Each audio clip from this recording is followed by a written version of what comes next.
Hello viewers, কেমন আছেন আপনারা সবাই? আজ বঙ্গবন্ধু শেখ মুজিব কুইজের 27শে ফেব্রুয়ারি 2021 প্রশ্নটা একটু দেখে নিই। শতভাগ সঠিক উত্তর পেয়ে যাবেন। ধানমন্ডি 32 নম্বর সড়কে অবস্থিত জাতির পিতা বঙ্গবন্ধু শেখ মুজিবুর রহমানের বাড়িটি বাংলাদেশের রাজনৈতিক ইতিহাস ও ঘটনা প্রবাহের সাক্ষী। 1971 সালের 25শে মার্চ দিবাগত রাতে এই বাড়ি থেকেই স্বাধীনতার ঘোষণা দেন বঙ্গবন্ধু। স্বাধীনতার পর রাষ্ট্রপতি ও প্রধানমন্ত্রীর দায়িত্ব পালনকালে তিনি এ বাড়িতেই থাকতেন। 1975 সালের 15ই আগস্ট এই বাড়িতেই বঙ্গবন্ধু ও তার পরিবারের অধিকাংশ সদস্যকে নির্মমভাবে হত্যা করা হয়। বঙ্গবন্ধুর বাড়িটি কবে জাদুঘর হিসেবে উদ্বোধন করা হয়? চারটা অপশন দেওয়া আছে। শতভাগ সঠিক উত্তরটি হচ্ছে 14ই আগস্ট 1994।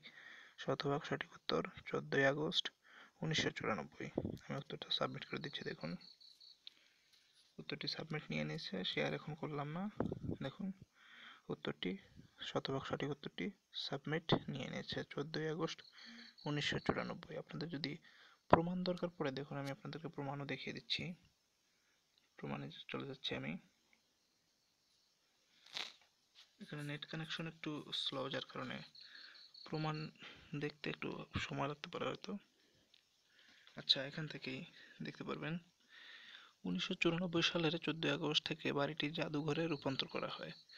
এখানে কোন বাড়ির কথা বলা হয়েছে আপনারা আরেকটু পড়লে বুঝতে পারবেন। একসময় ধানমন্ডি 32 নম্বর রোডের 677 নম্বর বাড়ি। তো বুঝতেই পারছেন আসলে এখানে আমাদের কোন বাড়ির কথা বলা হয়েছে।